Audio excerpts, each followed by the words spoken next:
He was born in a quiet, rural town, one of those places where everyone knows each other, where crime is rare and silence falls by 8 p.m.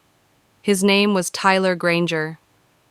To his teachers, he was a withdrawn, quiet child with sharp eyes and a cold stare.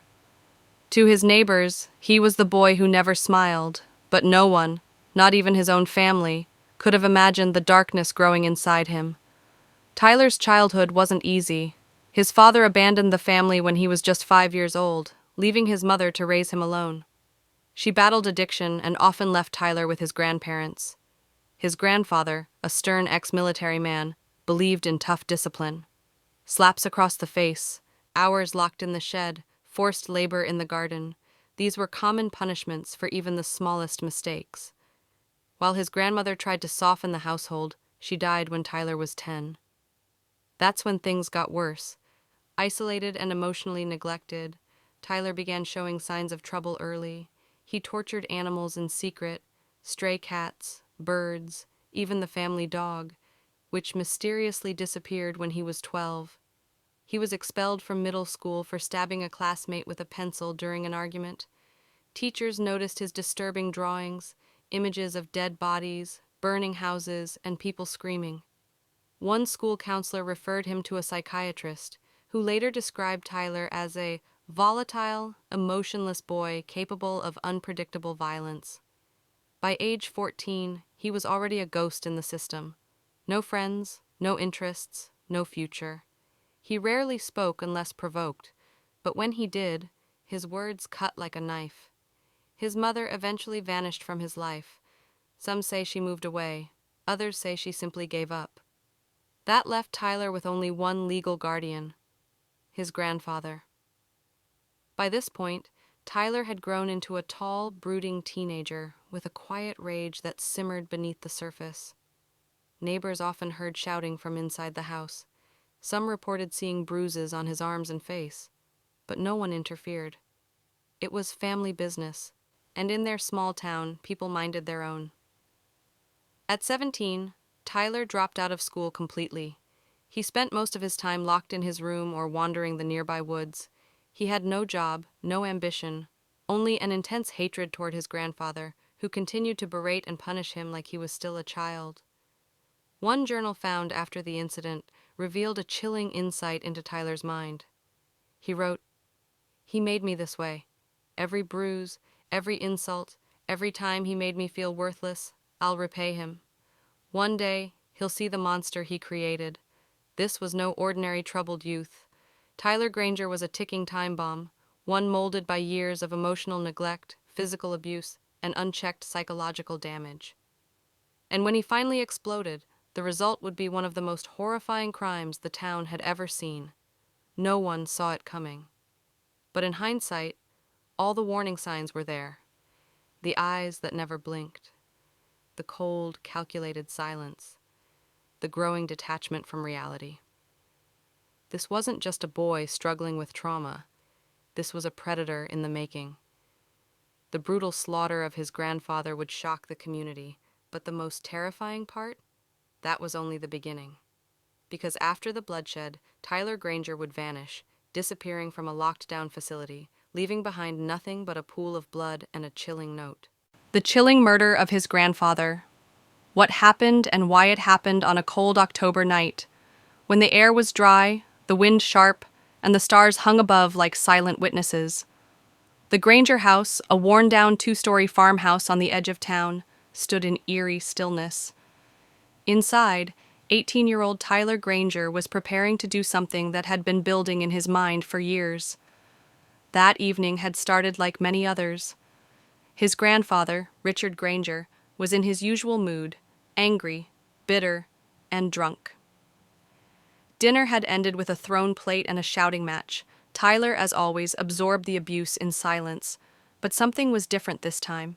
He didn't walk away. He didn't retreat to his room. Instead, he waited. According to investigators, Tyler had been planning the murder for weeks.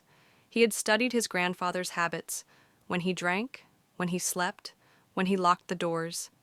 He had even removed a loose floorboard under his bed, where he hid tools he'd been collecting: a kitchen knife, duct tape, a hammer.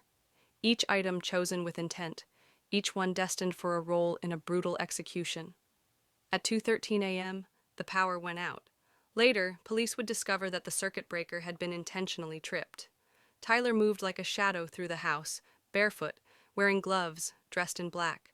He crept into his grandfather's bedroom, where the old man lay passed out in a whiskey-induced sleep. But this wasn't a clean kill. It wasn't quiet or quick. Tyler didn't want justice. He wanted revenge. He wanted Richard Granger to suffer. Using the duct tape, Tyler bound his grandfather's hands and feet. Then he waited for him to wake up. And when Richard finally did, groggy, confused, and terrified, he was met with his grandson's cold stare. What happened next was described by police as beyond anything we've seen in this county. Tyler stabbed his grandfather multiple times in the abdomen, not to kill, but to make him bleed slowly. He used the hammer to shatter both of the man's kneecaps, preventing any chance of escape. Then, in a final act of rage, he slit his throat so deeply it nearly decapitated him. The room was soaked in blood. The walls, the sheets, even the ceiling bore splatters of red. And in the midst of it all stood Tyler, calm, composed, breathing evenly, as if the violence had finally brought him peace. But what disturbed investigators even more was what Tyler did after the murder. He took a piece of paper and wrote a short note in block letters. "He made me this." He then cleaned himself, changed into fresh clothes, and walked out of the house. There was no panic, no urgency. Surveillance footage from a gas station 10 miles away showed him casually buying a bottle of water and a protein bar. He didn't run. He didn't hide. Not yet. It wasn't until Richard's body was discovered by a neighbor the next morning that the police were alerted. By then, Tyler was already gone, but the question still lingers. Why? Why did Tyler kill the only guardian he had left? The answer lies in years of abuse, untreated mental illness, and deep festering rage. Richard Granger wasn't just a strict grandfather. He was a man who believed in punishment over parenting. His home was not a sanctuary. It was a prison. And Tyler, twisted by trauma, finally broke. It wasn't about escape. It wasn't even about freedom. It was about control.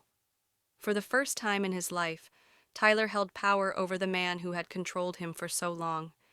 And he used it in the most horrifying way imaginable. How justice caught up to him. Investigation, arrest, and trial. How justice caught up to him. The murder of Richard Granger sent shockwaves through the quiet community. A man once respected for his military service and tough exterior was now the victim of one of the most brutal crimes in the county's history. But what stunned people even more was the identity of the killer, his own grandson, Tyler. When authorities arrived at the house, they were met with a crime scene that could only be described as a horror show. Blood soaked nearly every surface in the bedroom. The duct tape bindings, the shattered kneecaps, and the deep slash across the throat all pointed to one thing: rage. Personal, calculated rage. And the note left behind, "He made me this," offered a chilling clue into the killer's mind. It didn't take long for police to name Tyler Granger as the prime suspect. His room was found undisturbed, but empty.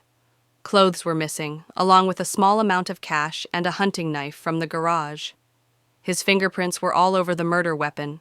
The case against him was almost airtight, except for one problem: he had vanished. A statewide manhunt was launched within 24 hours. Tyler was added to the FBI's list of most wanted fugitives in the region. Officers scoured train stations, bus depots, abandoned buildings, and even the forests surrounding the town. Bloodhounds were brought in, drones were flown overhead, and his face was plastered on every news station. But Tyler had prepared for this. He'd grown up in those woods. He knew where to hide. And for nearly 2 weeks, he became a ghost. Then came the break. A hunter, miles away in the northern part of the state, spotted a young man camping alone near a ravine. The man seemed dirty, thin, and nervous. The hunter called the police after recognizing Tyler's face from a wanted poster. SWAT teams surrounded the area before sunrise. At first, Tyler tried to run, but he was weak, dehydrated, and exhausted. After a short foot chase through the dense forest, he was tackled, arrested, and taken into custody without a single word spoken. When officers asked him why he ran, he reportedly replied, "Because I wasn't done yet." His capture made headlines. The boy who murdered his grandfather and evaded law enforcement was now behind bars. But the story wasn't over. The trial was just beginning. At the arraignment, Tyler pleaded not guilty by reason of insanity. His defense attorney argued that he had suffered years of physical and emotional abuse and that his mental health had deteriorated to a breaking point. Psychiatrists were brought in to evaluate him. One described Tyler as having severe antisocial tendencies, borderline psychopathy, and a complete lack of remorse. But the prosecution wasn't interested in sympathy. They painted Tyler as cold, calculated, and dangerous. They showed the jury the photographs from the crime scene. They read aloud entries from his journal, dark, disturbing writings filled with violent fantasies. And they reminded the court that Tyler didn't just kill, he tortured. After a 3-week trial, the jury reached a verdict, guilty of first-degree murder. Tyler was sentenced to life in prison without the possibility of parole. The judge called the crime monstrous and said Tyler was a threat to society who must never walk free again. But what no one could have predicted was what came next. Because just 6 months after being locked away in a maximum security prison, Tyler Granger would disappear once again, this time from behind concrete walls, steel bars, and surveillance cameras. His escape would send a new wave of fear through the country and raise a terrifying question.